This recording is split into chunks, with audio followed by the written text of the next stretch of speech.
Hello, everybody. Welcome to Speak to Advance. Speak to Advance is our public speaking masterclass, and we are going to be studying the artistry of public speaking. We're going to be speaking to advance. We're going to be speaking to unleash our authenticity in public speaking. Public speaking is so essential in the life we live in now, especially in the communication age, now that influencers rule the world. Who are influencers? Well, the politicians, preachers, salesmen, comedians, actors, whoever has need to use the mouth or the voice to earn a living is an influencer. And with all of the goings on, we see the power of communication. And today we're going to be looking at a topic that says public speaking is a skill. Public speaking is a skill. You see, there is a major difference between talking and public speaking.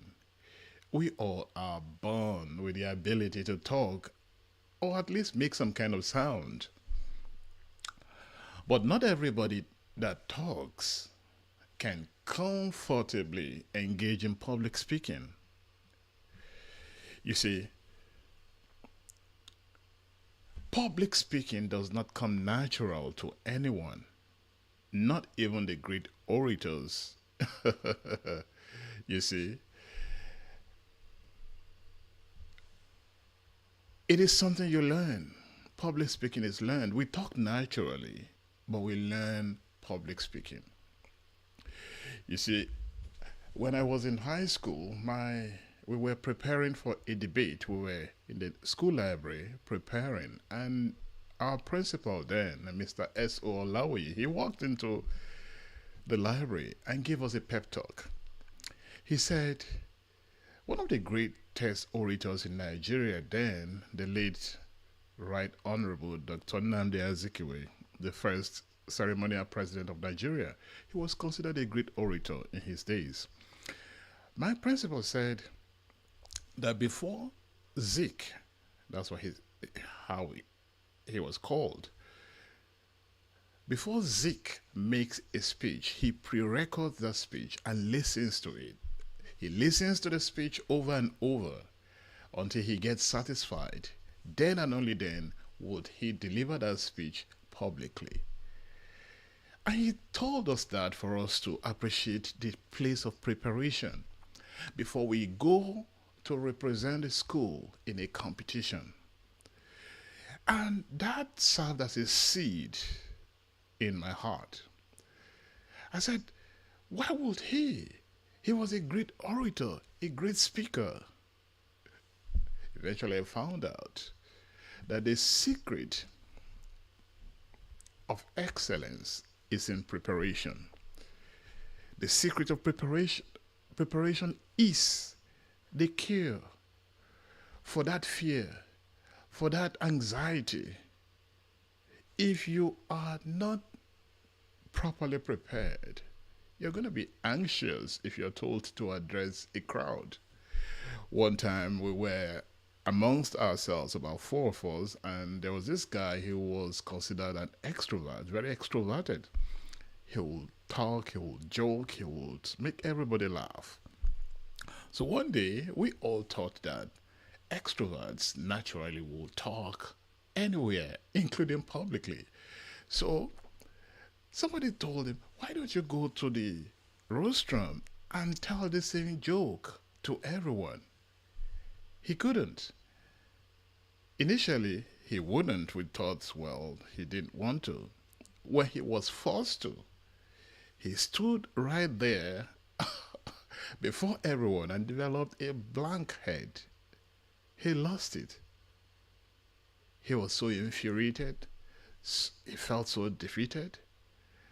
But eventually, I began to talk with him and I realized that the issue was that he was afraid of being judged. He was afraid of being censored. He was he focused his mind on the negative consequences of making a mistake. And I told him, look, making a mistake means one thing. He said, what? It means that you tried to do it. You are trying. You are putting in the work. You are more than 50% of the people who do not put in the work. And that kind of enlivened him. So he used that pep talk to energize himself. In other words, he increased his skill. Public speaking is something you have to learn. You have to learn how to look at the audience, how to craft a compelling message, how to modulate your voice, how to move your body. It's something you learn. Well, somebody said, but eventually when you learn it, it looks like you're doing it naturally. So is everything. If you find somebody who sings, you'll think he never learned it. If you find somebody who is playing the guitar, you'll think he never learned it. So it's a skill. So that's the point I'm getting across.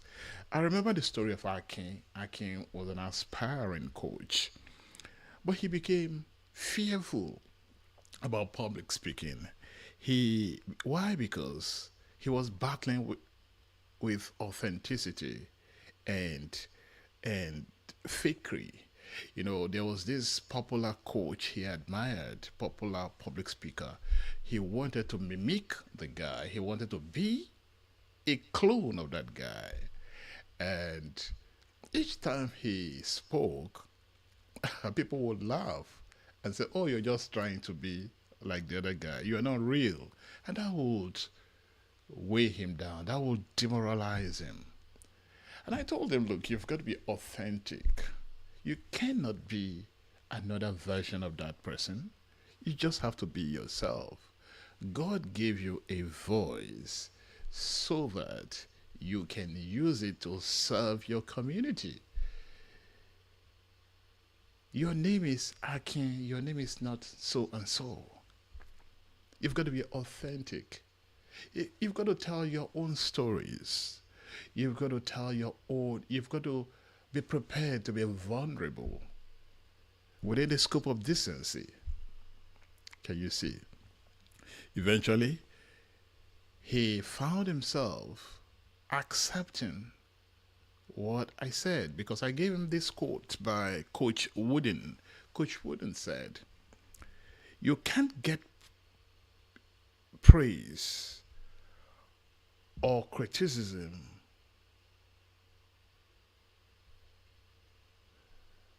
to get into you. In other words, don't allow praise or criticism to influence you. Coach Wooden described doing that as a weakness. It is a weakness to get caught up in either of the two. So, become insensitive to either praise or criticism. If you do it well, the praise will come. If you don't do it well, the criticism will come. But don't allow any of those to bother you. Let this mindset be in you that you are putting in the work. You are showing up.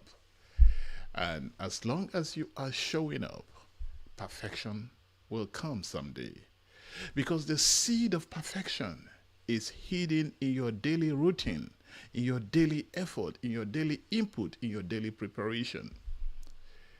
So never forget that public speaking is a skill. We all can talk, but we all cannot speak publicly because we all have not received the requisite training that is necessary for effective public speaking. And that is what we're going to be doing in this Masterclass series. And so I'm asking you to type and let me know your feedback if you want us to continue with it because this is a specialized program we do for our um, membership. And if you like it, we can give you a little bit adaptation of it. So, but let's know that it's something you want. All right. And until I come your way again, I remain yours truly, Dr. Ikwambie, your advancement coach. And never forget that speaking to advance is a necessary quality that you've got to imbibe. In this day and age, we live as an influencer, as a coach, as a speaker, as an author, as whatever out there in the scope of communication. You need to learn how to make presentations. As a salesman, you need to learn how to sell, how to make presentation. As a coach, you need to learn how to communicate. As a teacher, a politician, even a preacher. You see, there's this debate amongst preachers. Preachers will say, oh, no, it's not in words, it's not in preaching, it's not in talking, it's in power. And I find that to be very funny indeed because how is the power communicated? It is through words. Jesus was the greatest communicator ever known. He told stories that were so powerful. In fact, when people listened to Jesus, he said, from where did he get those words? Because his words pierced in their hearts. And some will say, it's power. Well, it is power, but that power was also communicated. And I read the other day on the social media, somebody said, Moses was a stammerer, yet he led the people because he had power. Great. But he also had a spokesperson. God said, I will make Aaron your spokesman, your high priest. Can you see that? So that tells us that public speaking was also necessary and needful in the whole equation. We read the story of Apollos in the Bible. The Bible tells us that he was mighty in words. He was mighty in words. And somebody said, yeah, but he only understood the baptism of John. Good. But because he was mighty in words, that one thing he knew, he extrapolated it so much that everybody got to know of it. And when Priscilla and Aquila took him by the sides and taught him much more revelations, he engaged that artistry to the extent that much later people began to compare him with Paul. Some said, I am of Apollos. Others said, I am of Paul. That is the power of being mighty in words. And I'm telling you that it can be learned. It is a skill. It is a skill. Even everyone that you see out there, check out the great politicians, the great speakers. Before they make a speech, they rehearse, they prepare, and some even read it out from the teleprompter. I got my principal's award for oratory, but you see, we prepared. We put in the work before we made any presentation in those days. Don't allow anyone to intimidate you, just like a salesman. Have you seen an effective salesman who doesn't have a sales pitch? Have you? No. You prepare. Preparation is the deposit you make for the excellence you want. All right? I'll talk to you again. I remain Ikwambie, your advancement coach. Keep advancing.